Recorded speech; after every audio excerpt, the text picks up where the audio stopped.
Hello, all you coin collectors out there, and welcome to DC Coin World International Coin Channel. Well, as promised, we have a large US 1 cent and a small US 1 cent, or a large penny, small penny of the United States variety. And here's they are. and somebody told me the picture looks like Mickey Mouse Club or something with the round thing in the ears, but that's not my intent.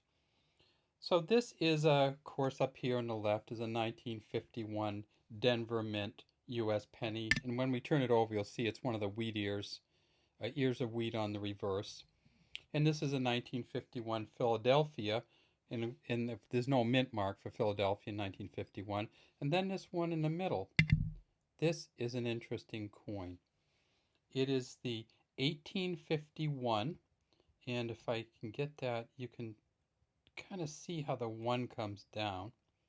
Now it makes a little bit of sense if you ever get one of these coins to look up how they do the numbers, and that's how you can kind of tell this is not any other number besides a one, because this is how they did the ones then. And this is probably not a counterfeit coin the way that the 18 and the 51 stick up. Many of the coins that have been authenticated that I've seen actually don't go straight across. They do kind of loop like this. However, somebody took this coin and cleaned it. So the reason that I have it and the reason I can touch it is because it's not hugely valuable. It's worth $5 or less. It's an 1851 Liberty Head braided hair 1 cent coin. And you can see it says Liberty here. She has the braided hair here. Just really nice the way the hair comes down. This is a Christian Goldbrecht engraving, and this coin originally came out in 1839 and was minted through 1857. This is a bronze coin. It weighs 10.89 grams. So this coin here weighs about 3 pennies worth, three of the modern or more modern pennies worth. And if we look at it, we see that it kind of has some wear on it. It is smooth on the edge. If we look at the back, we can see that it kind of lumps up a little bit. And I don't know if you can see that, if there's a way we can show you. But so this is a damaged coin. It kind of punches up in the middle and it kind of goes down in the middle here. And even so, it still would be worth some money, except that when you look at this under the microscope, you realize that somebody cleaned it. And they cleaned it with some kind of caustic fluid and took a lot of the coating right off it. And when they did that, they ruined it. So when I bought this from a coin dealer, he said, look, I'm not going to represent to you that this coin is worth anything. This is a damaged coin and it has been cleaned, and it only goes in as a filler in your book because of what somebody did to it. So this coin probably would have been worth closer to $20, except somebody got it and said, we're going to make it look better, and they cleaned it up, and that was a problem. So here she is, Liberty. There's 13 stars going around the outside. 1, 2, 3, 4, 5, 6, 7, 8, 9, 10, 11, 12, 13. And on the back, we see this version of the US 1 cent that only came out again from 1839 to 1857. It says United States of America on the outside, 1 cent here, and this kind of laurel wreath which surrounds the 1 cent.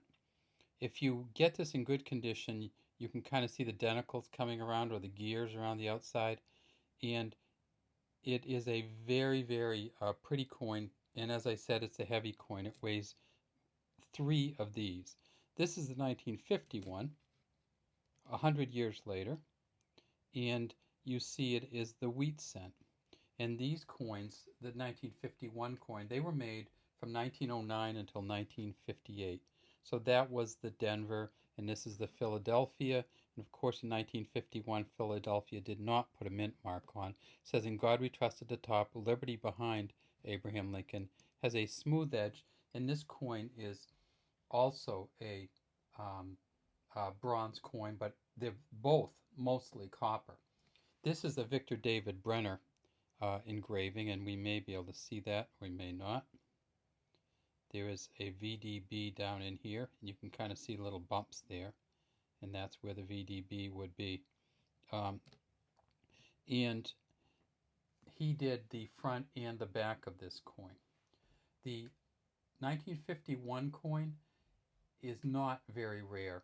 They made between Philadelphia and Denver, they made 900 million of them, and then they made 136 million at the San Francisco Mint.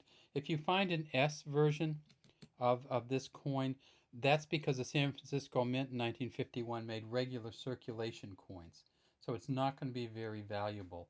There are some proof versions, but the S on this coin simply says San Francisco Mint. It doesn't mean anything other than that. So don't think you got a great deal if you get the 1951S. It's just a regular mint issue, and they made 136 million of them at San Francisco. And this is not it. So what should you do if you get a coin like this and you find it in the ground or whatever?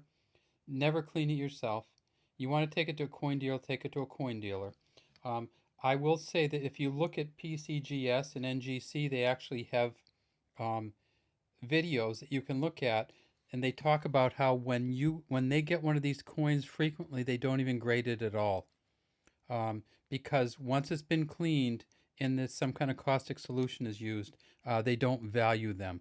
So don't clean it unless you're an expert, and even if you are an expert, I say probably better don't clean it. All right, that's all we have today from the DC Coin World International Coin Channel. We just have a bunch of these 1951s. When I was looking through them, I mean, we probably have 40 or 50 of them because they're so prevalent. When you make over 1 million of these coins, you're going to have a lot of them left over that stay through. And you can still find these in your change sometimes. The 1951Ds, the 1951Ps. You don't find as many 1951Ss, and that's because people, when they see them, think that they're more valuable than they are, and they keep them. So now we just got a couple more, and that is the end of video 6 of our large cent, small cent collection of 1851 and 1951 United States 1 cent coins.